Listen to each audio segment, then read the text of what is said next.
Assalamualaikum warahmatullahi wabarakatuh. Bismillah, alhamdulillah, assalatu wassalamu ala rasulillah Sayyidina wa maulana Muhammadin abdillah. La hawla wa la quwata illa billah, ma ba'd. Kaum muslimin pendengar setia Radio Dais dan Radio Gaul FM serta pemirsa MAJT TV dan TV ku dimanapun Anda berada. Alhamdulillah di kesempatan yang penuh berkah dan manfaat ini ya, kita masih dipertemukan kembali di kajian sore kali ini oleh Allah Subhanahu wa taala dengan insyaallah keadaan sehat walafiat. Salawat serta salam tercurahkan kepada baginda Nabi Agung Muhammad sallallahu alaihi wasallam yang mana kita nantikan syafaatnya beliau besok di hari yaumul qiyamah. Mudah-mudahan kita semua ya, para pendengar dan pemirsa dimanapun Anda berada, diberikan syafaat oleh beliau Nabi Muhammad sallallahu alaihi wasallam besok di hari yaumul qiyamah. Amin amin ya rabbal alamin. Baik kaum muslimin pendengar dan pemirsa dimanapun Anda berada, kajian sore kali ini alhamdulillah narasumber kita sudah hadir di tengah-tengah kita ya. Untuk itu yuk kita sapa terlebih dahulu. Assalamualaikum Ustaz. Waalaikumsalam warahmatullahi wabarakatuh. Gimana kabarnya Ustaz? Sehat je? Alhamdulillah, mudah-mudahan kita semua ya, para pendengar dan pemirsa diberikan kesehatan oleh Allah Subhanahu wa taala. Dan yang hari ini mungkin lagi tidak enak badan atau badannya kurang fit, mudah-mudahan Allah menyembuhkan dan mengangkat penyakitnya. Amin amin ya rabbal alamin. Baik kaum muslimin pendengar dimanapun Anda berada, kajian sore kali ini yaitu kajian fikih kontemporer. Insya Allah tema yang akan kita kaji pada kajian sore kali ini yaitu posisi soft sholat. Jadi ini posisi soft sholat bagi jamaah ya. Mudah-mudahan nanti apabila kaum muslimin pendengar dan pemirsa dimanapun Anda berada yang ingin bertanya di sesi yang kedua nanti ya, boleh melalui WhatsApp-nya Radio Dais di 082133670000 atau langsung saja via telepon di 0246746352. Oke, langsung saja kita simak kajian sore kali ini bersama dengan guru kita, narasumber kita, beliau Ustadz Muslihin LCMH. Monggo Ustadz. Bismillahirrahmanirrahim. Alhamdulillahilladzi hadana li hadza wa ma kunna linahtadiya laula an hadanallah. May yahdihillahu fala mudhillalah wa may yudlilhu fala hadiyalah. Wa asyhadu an la ilaha illallah wahdahu la syarikalah wa asyhadu anna sayyidana wa nabiyyana Muhammadan abduhu wa rasuluhu la nabiyya ba'dah. Allahumma sholli wa sallim wa karim wa tafaddal wa barik ala sayyidina maulana Muhammadin wa ala alihi wa ashabihi man tabi'ahum bi ihsanin ila yaumiddin. Amma ba'du. Para pendengar Radio Dais, pendengar Radio Gaul, pemirsa MAJT TV, pemirsa TV-ku, para pendengar dan pemirsa semuanya entah melalui apa saja, alhamdulillah pada sore hari ini kita dapat saling sapa kembali dalam keadaan sehat walafiat. Amin. Semoga kita semuanya senantiasa diberi kesehatan oleh Allah Subhanahu wa taala. Amin, amin. Tambahkan rahmat dan barokahnya dari Allah Subhanahu wa taala. Amin. Allahumma amin. Para pendengar dan pemirsa semuanya yang dirahmati oleh Allah, pada kesempatan kali ini kita akan membahas tentang soft sholat ya. Soft sholat ini kan kasusnya sangat banyak. Mungkin nanti bisa ditanyakan jika memang mungkin belum terbahas atau masih banyak terbenak pada di panjenengan semua. Nah, soft sholat itu pembahasannya juga banyak karena penjabarannya atau kenyataannya di dunia kita itu tidak sesimpel yang penting soft gitu atau yang penting makmum gitu saja, tidak. Cuman sangat banyak sekali. Contoh misalnya kita ini nanti sebelum atau nanti kita akan membahas ya.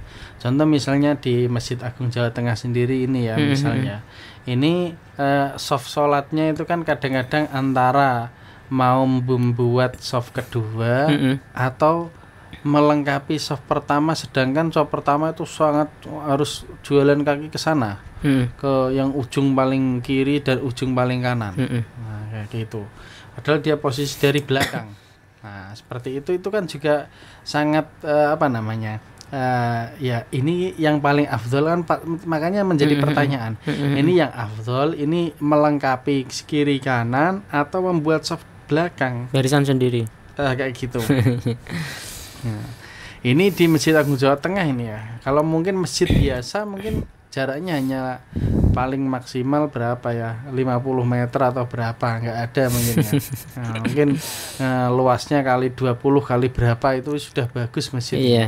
Ini kalau MAJT ini nggak tahu, mungkin 100 meter ini. Jadinya mau ke kiri itu sudah hampir pasti ketinggalan rakaat. Kalau misalnya dia imam sedang baca surat, kalau dia mengejar shop pertama yang samping kiri dan kanan, itu ketinggalan itu. Kalau dia membuat shop belakangnya itu tidak itu. Nah, kayak gitu-gitulah. Pertanyaannya sangat banyak itu mungkin. Cuman yang pertama kita bahas adalah yang paling dasar dulu. Bagaimana tahu posisi yang tepat, posisi yang pas dalam shop sholat. Minimal yaitu apa? Pas ketika makmumnya itu sedikit.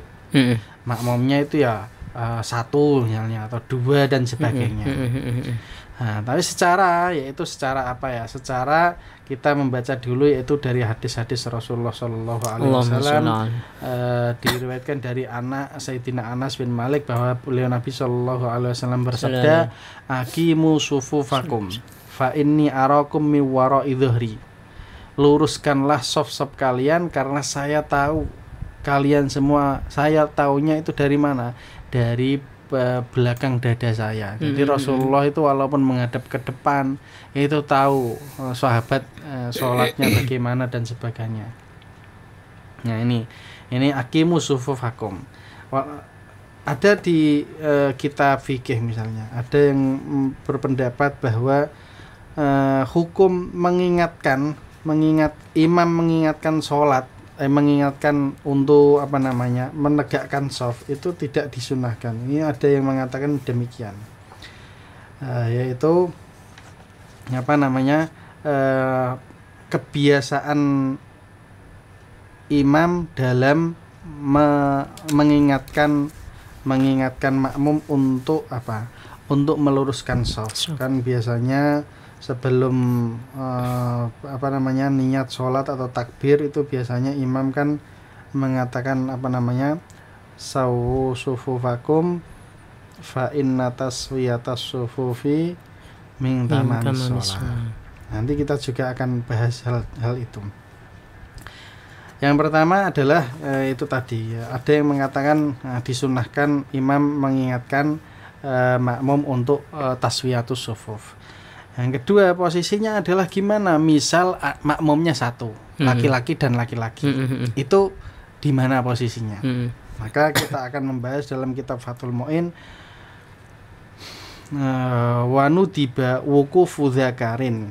Nah, dan disunahkan, sunnahnya adalah apa? Berdirinya kalau laki-laki walau sobiyan, walaupun itu anak kecil. Lam yahdur ghairuhu, yang belum hadir selainnya, baru makmumnya satu ini. Ya. An yaminil imami, di kanannya imam, posisinya di kanannya imam. Wa illa sunnalau tahwilul iltiba mutaakhiron anhu qalilan, dengan ke belakang sedikit. Nah, ke belakang sedikit, maka kan pertanyaannya ke belakang sedikitnya itu berapa Ustadz? Apakah setengah meter, biasanya kan berapa ya? Biasanya kan 20 sentinan dan sebagainya. Ke belakang sedikitnya itu adalah apa? Bi an tata akhara asabiuhu an akibi imamihi. Paling tidak yaitu apa? Yaitu bi an tata akhara asabiuhu an akibi imamihi. Yaitu ke belakang sedikit, yaitu driji kakinya itu ya paling tidak di belakang tungkaknya imam. Tungkaknya imam. Nah, ada yang mengatakan antara tungkak sama tungkak asalkan ke belakang. Walaupun dirijinya ke depan, makmum kan sikile dawa walaupun. Ada yang mengatakan demikian. Kalau di sini dikatakan ang tata akhara asabihu an akibi imamihim. Nah, ini kalau posisi makmum satu. Di samping kanannya imam, ke belakang sedikit, yaitu di belakang tungkaknya imam. Nah, atau anak kecil satu saja, laki-laki sama. Nah, wa kharaja bidzakari al-unsa. Kalau perempuan bagaimana? Fatakifu khalfahu ma'a mazidi ta'akhurin. Maka posisi duduknya adalah di belakangnya imam tambah ke belakang sedikit. Nah, jadi kalau perempuan satu makmumnya ya, atau entah itu istri, entah itu ibunya atau siapa, itu adalah apa? Posisinya di belakangnya imam, ma'a mazidi ta'akhurin, tambah ke belakang sedikit. Nah, kalau tadi kan laki-laki satu itu di samping kanannya imam, dengan ke belakang sedikit. Jika ada laki-laki lain satu, gimana posisinya? Fa in ja'a dzakarun akharu ahrama an yasarihi wa yata'akhkharu qalilan. Nah, ini secara tuntunan fikih ya. Jika ada satu lagi laki-laki datang, sedangkan tadi makmumnya satu, maka posisinya di mana? Posisinya itu adalah seperti posisi makmum yang pertama, di samping kanannya imam. Berarti makmum yang baru mau datang ini tadi posisinya di samping kirinya imam. Nanti kalau sudah dua-duanya takbiratul ihram, dua-duanya ke belakang, meluruskan.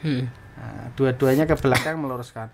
Dadak kesuwen Ustaz, dadakan nang samping kiri engko terus apa jenenge mundur koyo baris berbaris, ya monggo. Berarti paling tidak yaitu apa? Yang kedua opsinya adalah apa? Langsung di belakangnya imam.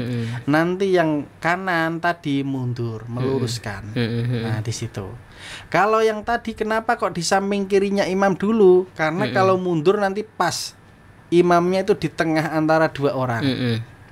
Kalau makmum yang baru datang kedua itu kok di belakangnya imam, berarti kan yang di belakangnya imam hanya makmum yang kedua saja. Makmum yang pertama tadi kan mundur nggak lurus sama imam. Cuman itu ya diperbolehkan, ada dua opsi. Satunya kalau datang lagi di samping kirinya imam, nanti kalau sudah takbir dua-duanya mundur, atau langsung di belakangnya imam, nanti yang sebelah kanan tadi mundur. Nah, ini. Thumma ba'da ihramihi ta'akhkhara anhu nadbam fi qiyamin aw ruku'in hatta yasira saffan wara'ahu. Nah, terus wa wuqufu rajulaini jama'an aw rijalin, jika makmumnya itu laki-laki 3 atau lebih kok datangnya bersamaan, langsung ada makmumnya, maka langsung di belakangnya imam, langsung satu shaf, satu lurusan. Enggak perlu kayak bahasane tadi ya, kita bahasakan nggak boleh yang jelek ya, mungkin drama harus kanan dulu, satunya kiri dulu, mundur dulu gitu, nggak perlu kayak gitu-gitu. Nah, ini adalah apa namanya soft laki-laki. Terus kalau softnya perempuan bagaimana Ustaz? Nah, kalau softnya ada perempuannya bagaimana? Nah, maka kalau softnya itu perempuan, secara awalnya yaitu adalah soft yang pertama itu adalah bagi laki-laki. Soft selanjutnya itu bagi anak-anak kecil. Nah, terus baru setelah itu, setelah anak-anak kecil, baru belakangnya itu adalah perempuan.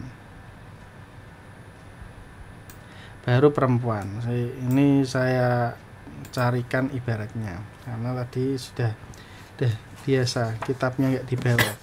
Nah, jadi secara awalnya adalah apa? Awalnya adalah sesuai tuntunannya itu kalau softnya laki-laki yang besar-besar itu, yang balik dan ke atas itu di soft pertama.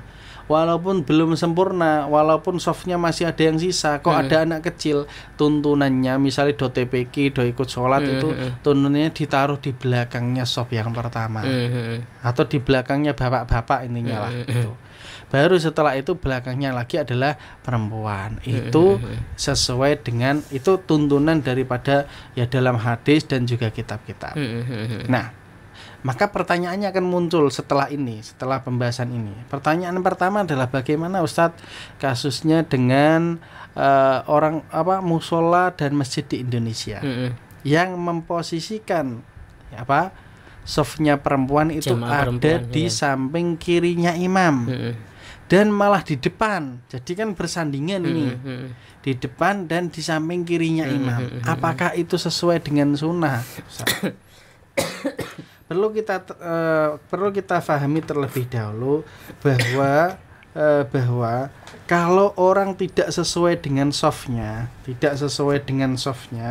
maka adalah akan menghilangkan fadilahnya jamaah. yang fadilahnya 27 derajat itu berkurang, lebih banyak. Semakin meninggalkan sunnah-sunnah dan sebagainya itu akan semakin menghilangkan fadilahnya jamaah yang 27 derajat itu tadi. Termasuk diantaranya ketika apa? Ketika mengikhlaus sofi, mengkosongkan soft depannya. Ada orang baru datang, soft depannya masih ada yang kosong, dia malah membuat soft lagi. Ini termasuk diantara menghilangkan fadilahnya jamaah. Ada yang mengatakan hanya menghilangkan fadilahnya soft saja, tidak menghilangkan fadilahnya jamaah. Masih mendingan itu. Jadi keutamaan berjamaah itu masih dapat, walaupun pahalanya menyempurnakan soft itu tidak dapat. Dan sama itu harus kita pahami dulu. Karena apa? Kita akan membahas tadi pertanyaan yang tadi. Kalau di Indonesia musola itu kok malah di samping kiri, Ustaz. Di samping kiri. Secara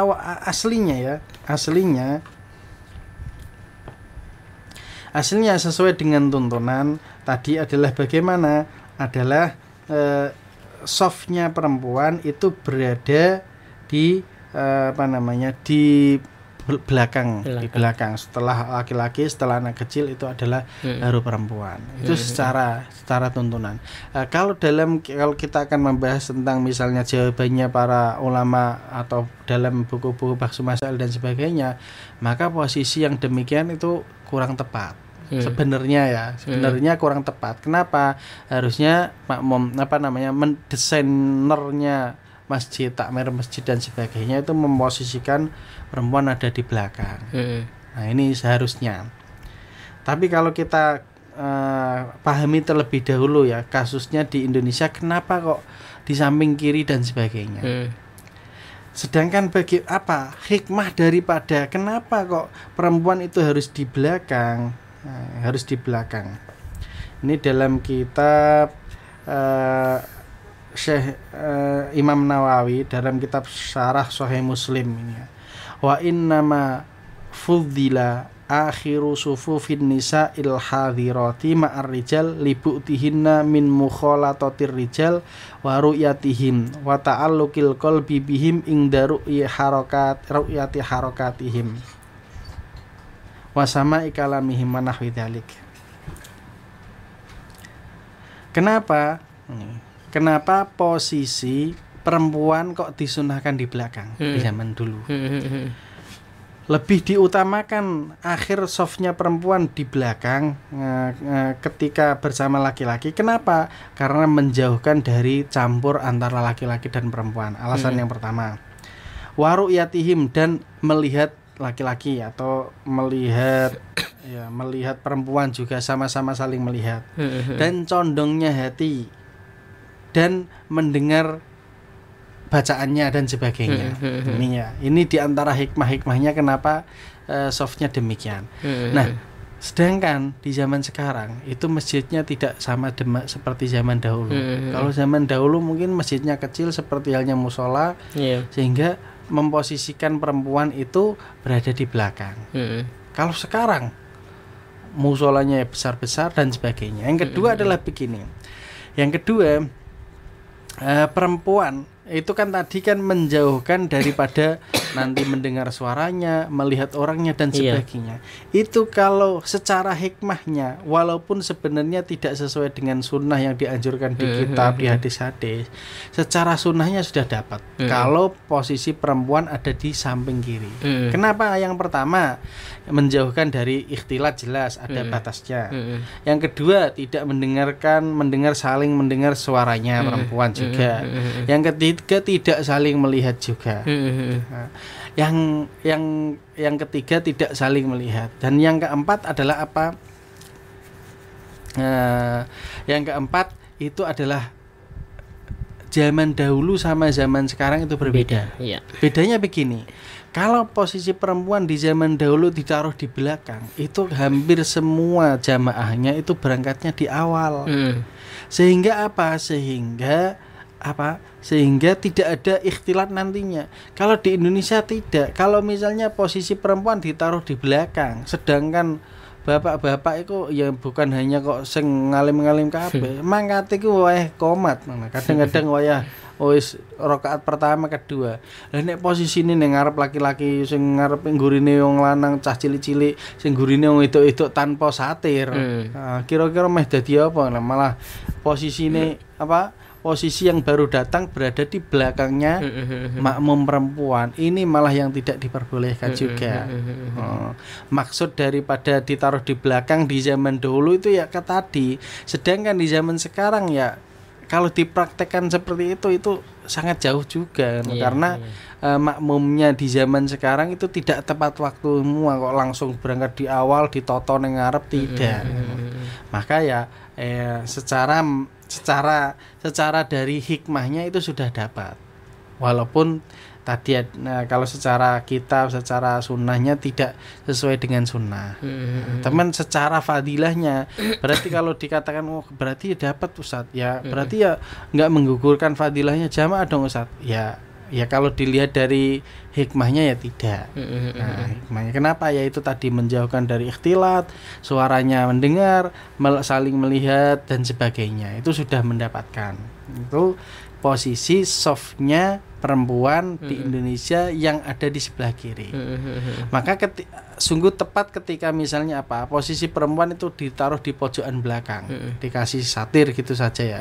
Berarti kan posisinya di belakang sudah ada satirnya, itu sudah sangat tepat dibanding yang tadi ya, samping kiri atau di samping di belakang tanpa satir dan sebagainya. Mungkin yang paling tepat adalah di belakang ya pojok ada berapa atau ruangan berapa kali berapa sudah dikasih satir. Itu yang mungkin paling tepat. Jadi ya tergantung desainnya. Terus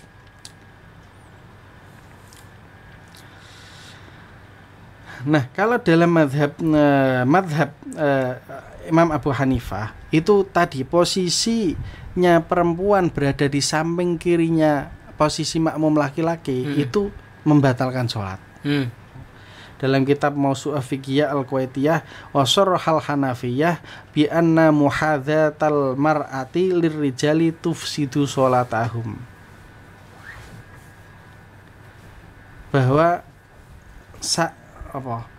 kencengnya perempuan yang laki-laki saat sholat itu merusak sholatnya laki-laki. Ini malah ya merusak sholatnya laki-laki, ini malah membatalkan sholatnya laki-laki. Cuman wa jumhurul fuqaha la tufsidus shalah walakinnaha tukrahu. Nah, menurut mayoritas para ahli fikih mazhab Malikiyah, Hanafiyah, Hambaliyah dan Syafi'iyah itu tidak merusak salat, akan tetapi hanya makruh saja, menghilangkan fadilahnya jamaah. Cuman kalau yang tadi kita gali hukum secara hikmah, ya sebenarnya sudah dapat hikmahnya. Terus ada lagi yaitu pembahasan tadi. Kalau Ustadz, kalau datangnya telat, akhirnya kan softnya itu membuat baru. Nah, terus apa enggak menyempurnakan saja yang samping kiri dan kanan, Ustadz? Nah, itu juga menjadi pertanyaan itu. Nah, sedangkan secara hadis ya itu dikatakan atimus sufuf ayyuhal musallun nadban muakkadan akmilu hal awal bil awal. Sempurnakan softnya awal di awal, maksudnya awal setelah awal. Maka fala yashra'u fi safisani hatta yatimal awal. Tidak boleh membuat soft yang kedua sampai awal itu sempurna. Nah, wala yaqifu fi safin hatta yatimma ma qablahu. Dan tidak boleh berdiri di suatu saf hingga sebelumnya itu sempurna. Jangan sampai ada yang 1-0, 2-0 terus membuat saf lagi, tidak diperbolehkan. Hukumnya makruh. Fa in wujida fi safin amamahu furjatun ikhtaraqatis saf. Jika mendapatkan masih ada kosong di depannya, sedangkan di depannya itu sudah saf full, di depannya lagi ada yang satu yang kosong, maka boleh menabrak. Menabrak itu ya boleh menyusup ke depan, boleh, dan itu tidak haram. Kalau dalam pembahasannya ada pembahasan yang haram yaitu takhotir riqab, yaitu si kakinya itu di atas pundaknya orang, itu hukumnya haram, ada pembahasan sendiri. Nah, jika tadi ya apakah ini antara menyempurnakan soft pertama atau membuat soft baru? Pertimbangannya begini, kalau di Masjid Agung Jawa Tengah ya, yang saya tahu karena ini jaraknya juga lumayan jauh. Pas dioyai sama imam, dioyai sama petugas, nah, akhirnya kan ada petugas ya, sana dan sebagainya. Kan menjadi pertanyaan ini, afdol ini membuat soft baru atau menyempurnakan di samping kiri dan kanan? Gimana menurut panjenengan, Mas? Kalau sesuai dengan tuntunan tadi ya dipenuhi dulu softnya, ya. Nah, ini ada dua pendapat di sini ya. So, kita bacakan dulu. Dalam kitab Tuhfatul Muhtaj, in kana ta'akhuruhum li udhrin ka waqtil harri bil masjidil haram fala karahata wala taksira. Wa nahwil matar fala karahata.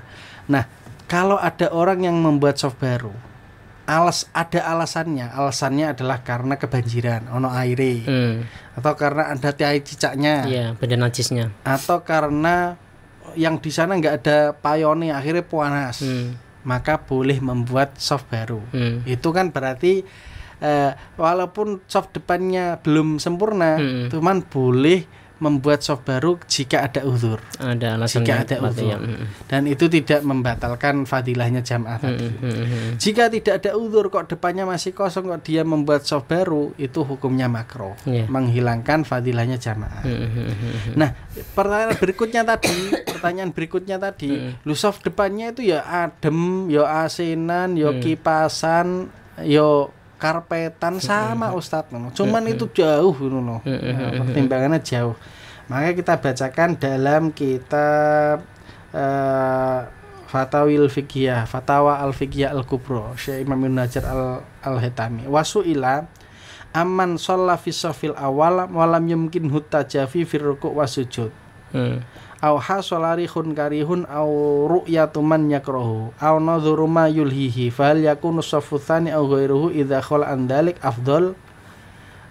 Beliau ditanya tentang ada orang, yaitu ketika ada di shaf awal ada depannya itu kosong, cuman itu dia rapat belakangnya, dia nggak bisa ke depan, atau ada di depan itu rihun karihun, ambune ra enak, mungkin pinggire tukang cimol apa-apa misalnya, atau pinggire tukang apa misalnya. Jadi kan menyempurnakan soft itu baunya menyengat.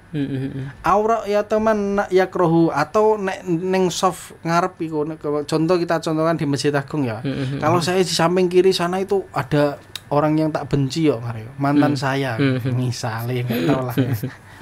Awana dzuruma yulhihi, atau memandang yang melalaikanku kan, karena meh ndelok sofe wong itu ya tadi malah nadharu mayulihi, atau di samping kiri itu bisa melihat taman, akhirnya kan ora khusuk salat. Nah, bisa saja seperti itu alasannya ya. Apakah membuat soft kedua itu lebih utama?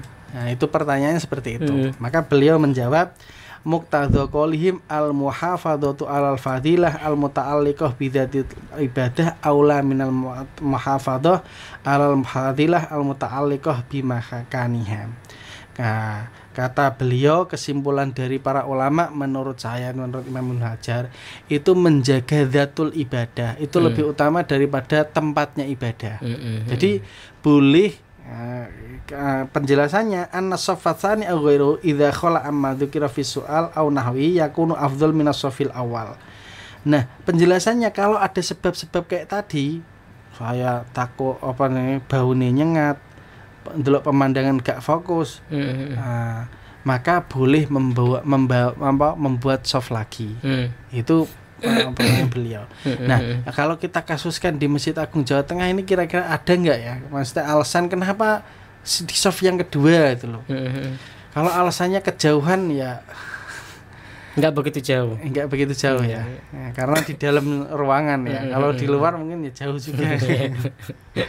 Apalagi dia posisi masuknya dari pintu kanan, itu kan sampai ke kiri yang ujung kan ya lumayan jauh.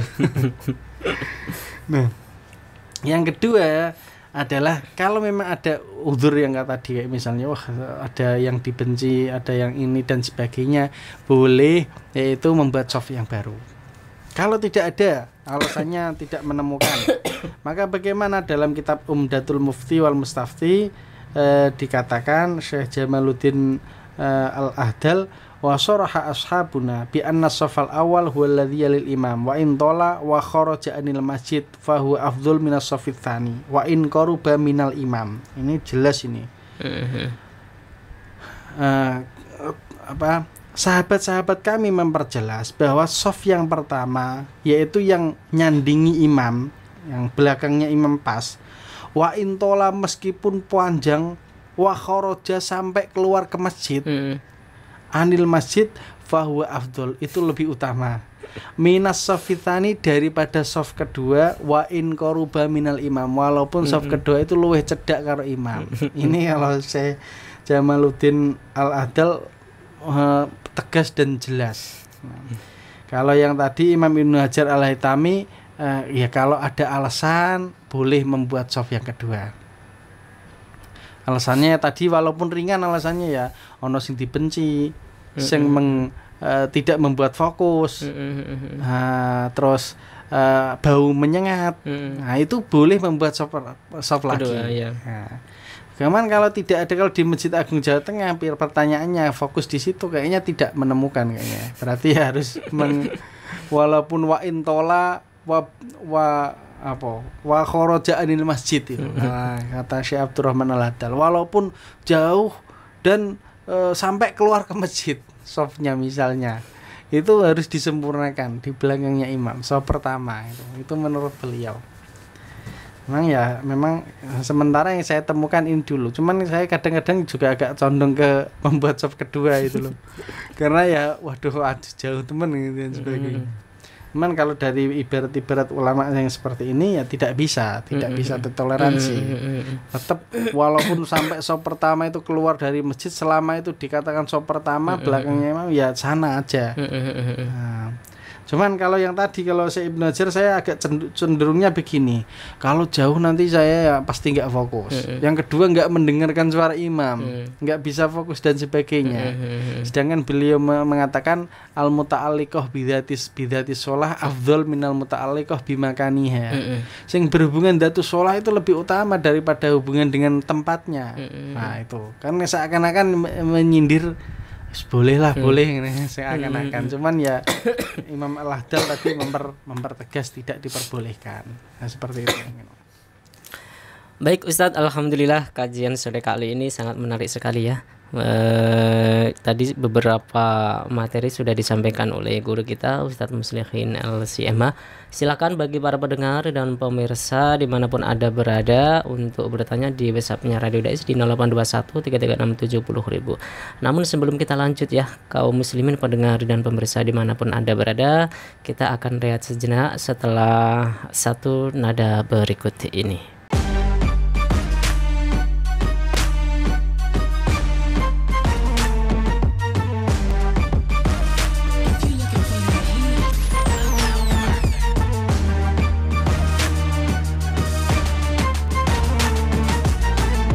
Dipancarkan dari Menara Al-Husna. Dipancarkan langsung dari Menara Al-Husna. Menjelaskan dari Menara Al-Husna. Kawasan Masjid Agung Jawa Tengah 107,9 FM. 107,9 Radio Dakwah Islam terdepan dalam dakwah dan nada. Radio Dakwah Islam atau yang kerap disingkat Radio Dais telah mengudara sejak 23 September 2006. Radio berfrekuensi 107,90 MHz yang bertempat di lantai 1 Menara Al-Husna kawasan Masjid Agung Jawa Tengah merupakan radio yang bukan hanya menampilkan dakwah syiar agama Islam, tapi ternyata yang lain adalah Dais menyajikan acara hiburan, pendidikan, dan informasi dengan format Islami. Saatnya disapa dulu ya, udah gabung via SMS-nya. Berjumpa kembali bersama saya Conan di dalam acara Uswah. Kita akan membahas sesuatu yang berkaitan dengan tanaman kaum muslim. Masih dalam acara Salam Pagi. Kaum muslim, sesaat lagi kita akan bergabung dengan Masjid Agung Jawa Tengah untuk menantikan azan sholat zuhur. Senang sekali Kak Fajar pagi hari ini bisa menemani adik-adik semua dalam acara siaran anak RA. Selain itu, Dais mempunyai keunggulan untuk memikat hati para pendengar dan berbeda dari radio lainnya, yaitu Adanya segmen dialog interaktif mengenai syiar agama Islam yang sangat dibutuhkan setiap masyarakat. Radio Dais menjangkau daerah Semarang, Demak, Kendal, dan sekitarnya. Bagi pendengar yang berada di luar kota, tidak perlu takut ketinggalan berita.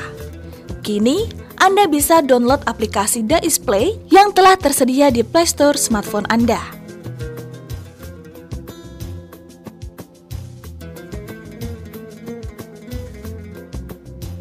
Radio Dais, terdepan dalam dakwah dan nada.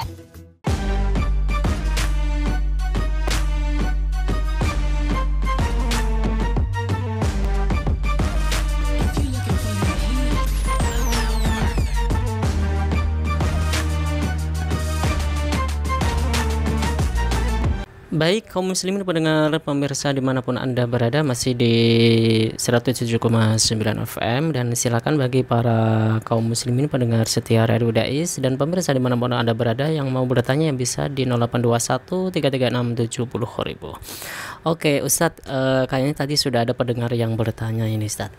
Dari Muhammad Zainal. Assalamualaikum warahmatullahi wabarakatuh. Waalaikumsalam warahmatullahi wabarakatuh. Ustadz, mohon maaf izin bertanya. Apabila shaf awal sudah penuh, maka cara mengisi shaf kedua dimulai dari mana Ustadz? Kanan ataukah kiri? Ataukah tepat di belakang makmum barisan awal yang tepat di belakang imam? Terima kasih Ustadz. Terima kasih Ustadz. Ya, jadi ada pertanyaan yang ini pertanyaannya sangat bagus ya, karena ya ini memang perlu ditanyakan. Nah, jawabannya adalah ini kalau kita nyari yang paling jelas ini memang tidak ada langsung di kitabnya. Kita makanya akhirnya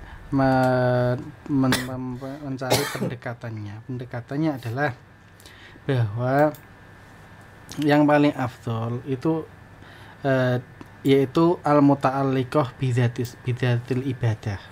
Jadi al-muta'alliqah bidzatil ibadah. Ya, sesuai dengan kalamnya Imam Ibn Hajar tadi ya, bahwa al-muhafadzah alal fadilah al-muta'alliqah bidzatil ibadah aula atau afdhal minal muhafadzah alal muta'alliqah fadilah al-muta'alliqah bimakaniha. Nah, jadi menjaga keutamaan yang berhubungan dzatul ibadah itu lebih utama daripada menjaga keutamaan dari tempatnya. Iya. Kalau misalnya secara tempat ya berarti kita dari kanan Ustadz lebih afdol karena kan kanan dulu baru kiri dan sebagainya. Cuman secara dzatul ibadah yaitu apa? Kita langsung mendengar imam, dekat dengan imam itu lebih utama daripada di kanan yang mungkin lebih jauh daripada imam. Sehingga ya menurut saya pribadi ini ya, pribadi kayak mengatakan pribadi karena belum menemukan yang sharih langsung ya, yaitu apa? Yaitu dimulai dari tengah. Dari tengah lebih dekat dengan imam, lebih terdengar, lebih khusyuk pastinya dan sebagainya. Baru nanti yang baru datang bisa kanan dulu dan juga kiri dulu dan sebagainya. Ya. Baik. Terima kasih. Itu tadi Mas Zainal ya, dari jawaban narasumber kita. Ya mungkin dari Mas Zainal mungkin ada pengalaman sendiri ya, bisa diutarakan nanti ya di lain waktu. Sebenarnya ini sangat waqi'iyah. Sangat waqi'iyah, yaitu apa? Banyak orang yang sudah softnya depan sudah full akhirnya kan mau kemana ini posisi saya. Iya. Yang kedua kan posisinya begini, kalau kita mendengar istilah dahulukan yang kanan itu kan hadis yang sangat masyhur tuh. Apa-apa dahulukan yang kanan dulu dan sebagainya. Sedangkan kita posisinya lagi sholat. Itu kira-kira bagaimana? Harus bisa menempatkan ya. Apakah kita di sop kanan paling ujung kanan atau di belakangnya imam? Yang pertama adalah ya di belakangnya imam karena lebih mendengar, lebih dekat, lebih khusyuk dan sebagainya. Baru yang datang itu diusahakan ya dari kanan dulu, baru ke kiri. Oke. Oke, Ustadz, tadi mengenai makmum seorang perempuan dan disunahkan bahwa makmum seorang perempuan itu di belakang. Ini terjadi mungkin tidak hanya di masjid-masjid besar atau masjid kecil. Terjadi masjid yang memiliki lantai 2. Kadang jamaah perempuan itu ditaruh di atas, di pertengahan, mungkin tidak di belakang ya, di pertengahan dari ruang utama itu. Nah itu gimana Ustadz?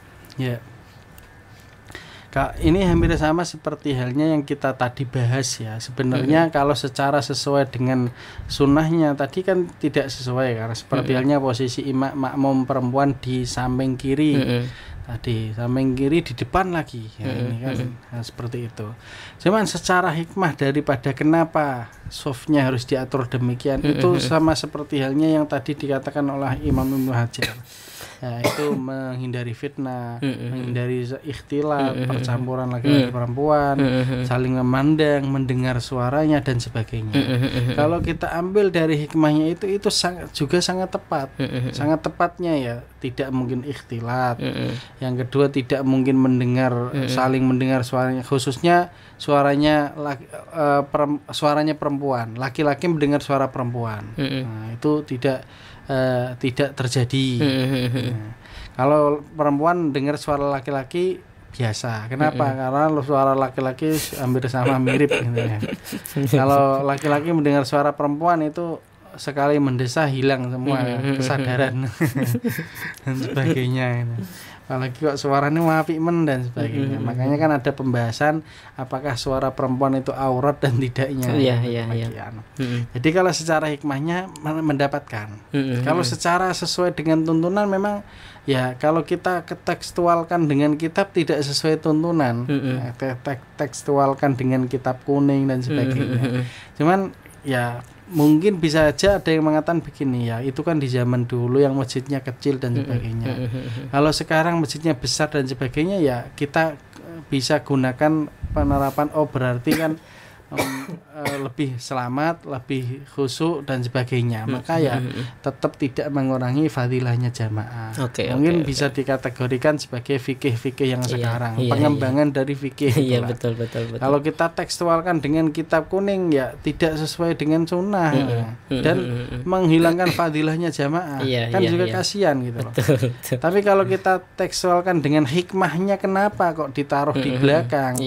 Alasan yang ini betul. Sehingga akan sangat tepat dan sebagainya. Maka juga lebih baiknya juga mungkin bisa dikatakan tidak menggugurkan fadilahnya jamaah atau fadilahnya soft juga. Iya. Oke Ustadz, ini ada pendengaran lagi yang bertanya ini. Assalamualaikum warahmatullahi wabarakatuh. Waalaikumsalam warahmatullahi wabarakatuh. Nama saya Ibu Zuli. Ustadz mau bertanya, jika makmum berada di posisi kiri dan dia tidak mau pindah, apa yang harus dilakukan seorang imam, dan bagaimana cara imam memindahkan makmum? Wis. Ini Ustaz. Monggo Ustaz. Ya. Langsung saya bacakan dari kitab Fathul Mu'in. Wa nutiba wuqufu dzakarin. Tadi sudah saya bacakannya. Yaitu disunahkan laki-laki itu berdiri an yaminil imam, di kanannya imam. Wa illa, jika tidak, akhirnya kan dia posisinya di kiri, sendirian, makmum sendirian. Jika tidak, sunnah lahu tahwiluhu, disunahkan lahu itu kanggo sapa iki? Kanggo imam. Untuk imam, yaitu memindahkannya, menggesernya, lil ittibai, agar sesuai dengan sunnah. Jadi ketika ada orang kok di kiri, maka yang paling tepat begini. Kalau panjenengan baru datang, sama-sama gak tahu ya, panjenengan tahu hukumnya, maka panjenengan di belakangnya imam, biar nanti yang samping kiri ini mundur, sehingga tidak mukhalafatus shaf, tidak sesuai sudah tidak sesuai sudah benar dengan sesuai tuntunan shaf. Nah, kalau sendirian misalnya imam sama makmum senggel, kok makmumnya milih nang kiri, imam disunahkan mindah iki piye? Bisa imamnya pindah sendiri ke kiri sehingga posisinya makmum di kanan. Iya, betul. Atau digeret kan ya batal salatnya. Nah ini ini yang agak repot. Nanti kalau imamnya maju lah makmumnya melu maju karena sama-sama enggak tahu, bingung. Akhirnya ya itulah makanya harus Jadi belajar. bubar. Makanya itulah disunahkan tuntunannya harus belajar ya di situ. Tuh kok makmum sendirian kok di kiri Ustaz? Itu hukumnya gimana? Apa dipindah atau gimana? Ya harusnya ya sunahnya dipindah. Yang pindah siapa? Ya bisa imam pindah sendiri posisinya. Atau makmum pindah sendiri juga. Atau imam pindah kalau bisa. Dengan cara ngasih kode atau gimana di saat sholat. Iya. Takutnya sama imamnya tahu hukumnya, makmumnya nggak tahu. Pengen mindah maju malah melo maju. Mundur malah melo maju malah batal akhirnya kan. Nah, jadi guyon orang. Betul. Dan dikira ketika imam itu memindahkan makmum dari kiri itu dikira tidak boleh ikut jamaah mungkin. Wah gitu lah, repot juga.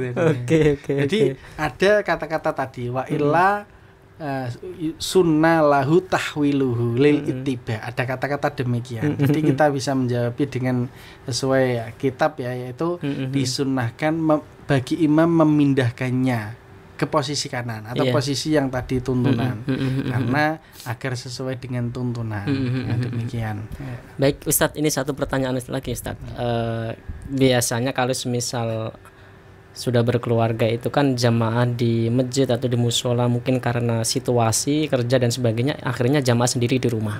Nah, itu ada istri, ada anak laki-laki dan anak perempuan dan istri. Ini posisi yang sesuai dengan sunnah yang diajarkan oleh Rasul itu yang seperti apa? Iya. Jadi kalau ayah sebagai imam, maka sop kedua adalah anak laki-laki. Walaupun itu belum balik. Ya, walaupun itu belum balik. Sama seperti tadi yang kita baca di Fathul Mu'in ya. Kalau makmumnya cuma satu, wanudiba wukufu dzakarin walau sobiyan. Ada kata-kata walau sobiyan. Disunahkan walaupun itu anak kecil satu. Asalkan walam yahdur ghairuhu. Asalkan yang lain belum datang. Maka posisinya harusnya anak kecil itu di belakang. Namun karena jadi makmum sendiri ditaruh di samping kanan. Nah, di situ. Nah, kalau misalnya ada ayah anak laki-laki, maka anak laki-laki posisinya di samping kanan. Karena sendirian. Iya. Samping kanan berarti kalau anak perempuan sama ibunya di belakang sambil ke belakang sedikit lagi. Jadi tidak sesuai dengan sama seperti satu soft dari laki-laki, tidak ke belakang lagi. Mazi kita akhirin. Tambah ke belakang sedikit. Nah, di situ. Ini bagi bapak-bapak muda ya. Nah, ya sebenarnya ada permasalahan yang lain. Kalau yang di bab jamaah yang mungkin kita belum kelewat atau belum pernah membahas misalnya, yaitu apa? Ustadz, saya nggak ikut jamaah di masjid. Kenapa? Karena mau jamaah sama istri di rumah. Itu lebih baik mana Ustadz? Nah, itu kan mungkin kita belum bahas, tapi sebenarnya kelewatan ya. Walaupun kita sudah ngelewat di bab jamaah ya. Nah, yaitu apa? Boleh tidak jamaah di masjid dengan alasan yaitu apa? Karena di rumah nggak ada imami. Nah, sebenarnya itu adalah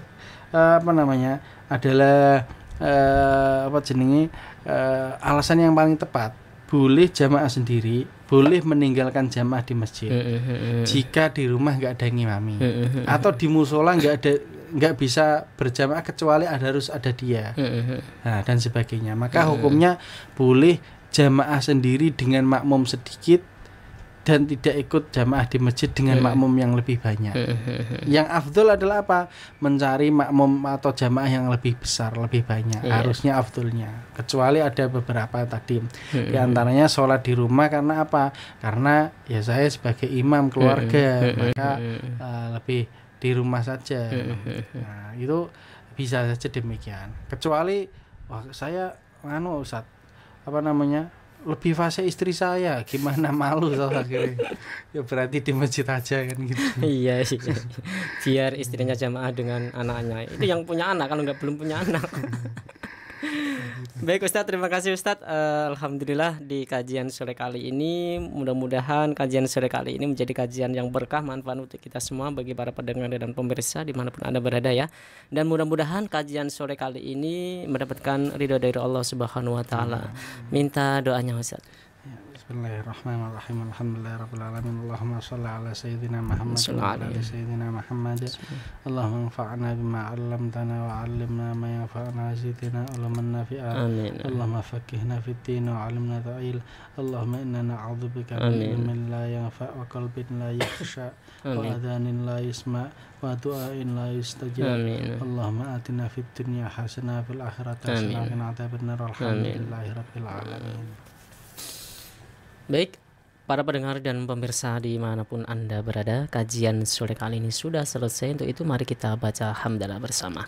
Alhamdulillahirabbil alamin. Saya Faiz mohon pamit undur diri dari ruang dengar Anda kaum muslimin. Wallahul muwaffiq ila aqwamit thoriq. Wassalamualaikum warahmatullahi wabarakatuh.